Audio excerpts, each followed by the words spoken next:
This time on Bone Dry Retro, we're going to talk again about why retro gaming sucks. And we're up to reason number seven. And that is space. I've referenced this a lot in some of the other videos I've done on this, and it's probably the one that people don't think about the most. I mean, I think we all think about the money. We might think about the nostalgia aspects of it and how we might not remember things clearly. And when we want to go back in time, sometimes that visit back isn't as good as we expected it to be.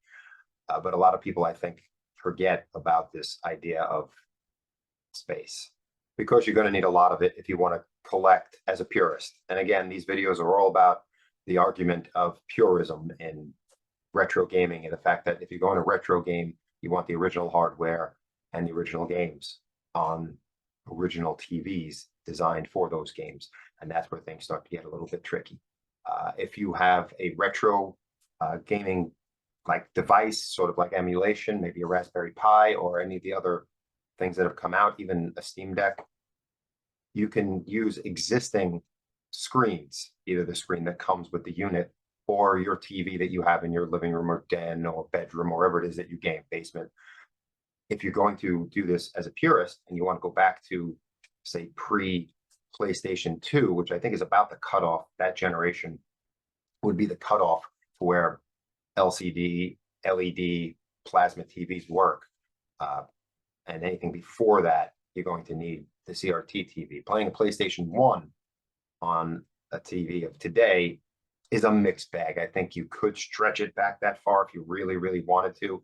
But once you get into that purist level, you're looking at a degradation of graphics because you're taking these pixels and blowing them up, which they were not designed to do. So that's where space comes in. So if you have limited space, where can you put a retro gaming game room, which is what you need if you want to be a purist. If you want to play in television games on an original in television, it is possible, but extremely tricky to do that on a current TV.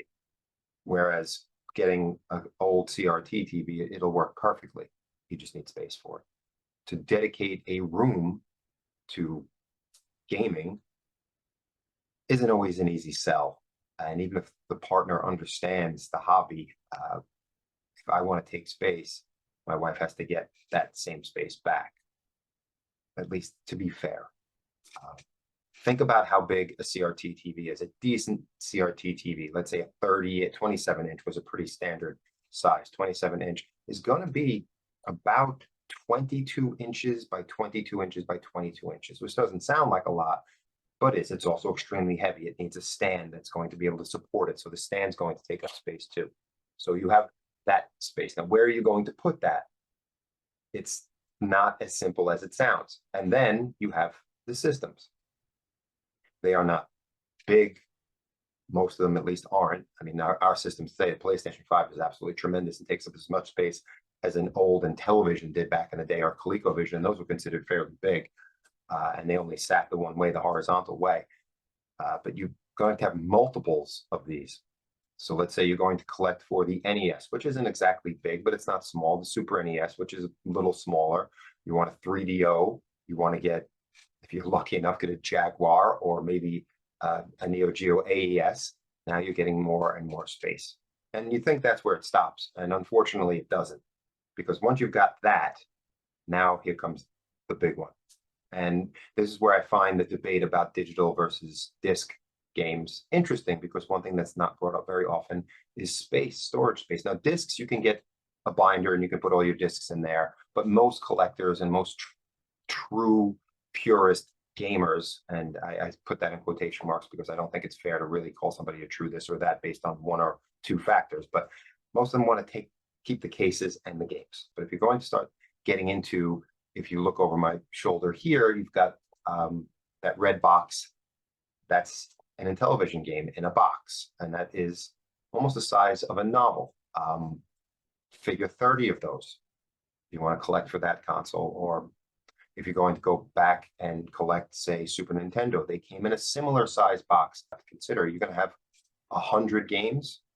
You need shelf space for that 100 games. Now you've got the TV, you've got the consoles, now you've got the shelf space. It's going to take up a good portion of a room. That's a lot of space to consider and a lot to ask for if you want that space in your living quarters. Now, if you're single and you have a house to yourself, then of course that's maybe the dream is to have that game room for yourself, to be able to dedicate space to retro gaming with all its cartridges and all the space that that takes up. Just keep in mind, you're going to need probably an 8x10 room, 8 foot by 10 foot room to do this right. Look at all the YouTubers out there. Gaming Off the Grid is one of my favorites. And look at the space that they have. Now, they've done actual videos on their space, but it's always directly behind them.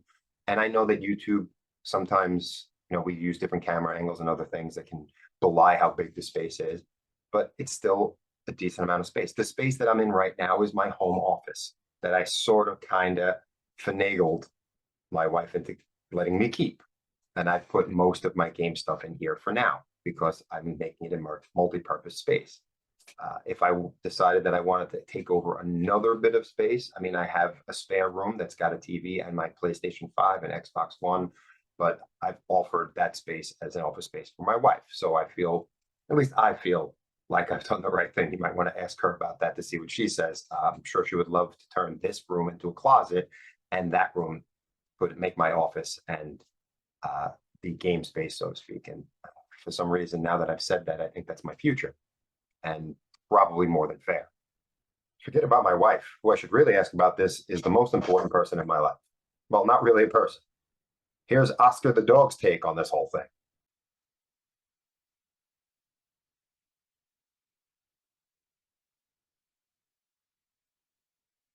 These are the discussions that you'll have to have with the person you live with. And even if you live alone, you have to decide that you want to dedicate this space. So when you say, hey, I want to get into retro gaming, I want to buy these consoles, I told you it's money, it's time, fixing these things, getting them to work, maintaining them.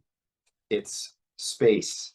And again, that's the one that makes retro gaming really suck, because if you really want to get into this and do it, quote unquote, the right way, you're going to have either arguments with people arguments with yourself, or you're going to have to move something that was there to make space for this, to do it right. Now, if you don't want to do it, quote unquote, right, I don't think there is a real right. I say right in the purest sense, but if you want to do emulation, this is the best argument for emulation, I think. Money may be up there too, but I have to say that space is the one that just overwhelms you. I've had to constantly take my retro games, repackage them, put them in different places, and I've moved them constantly because the truth is I don't play them all that much to justify them taking up the space that they take up. So if you don't mind clutter, okay. If you do mind clutter, it's another thing you're going to have to be concerned about. So once again, I'm a big retro gamer, big fan of it, not trying to knock the hobby, just trying to point out some of the pitfalls that come and the fights that you're going to have that you might not think you're ever going to have. Like, if you ever thought 15 years ago that you'd be sitting there arguing with a partner about whether or not you can have a game space, you probably would think it was silly. But if you get into the hobby, it's something that's probably going to happen. So what do you think? What do you think?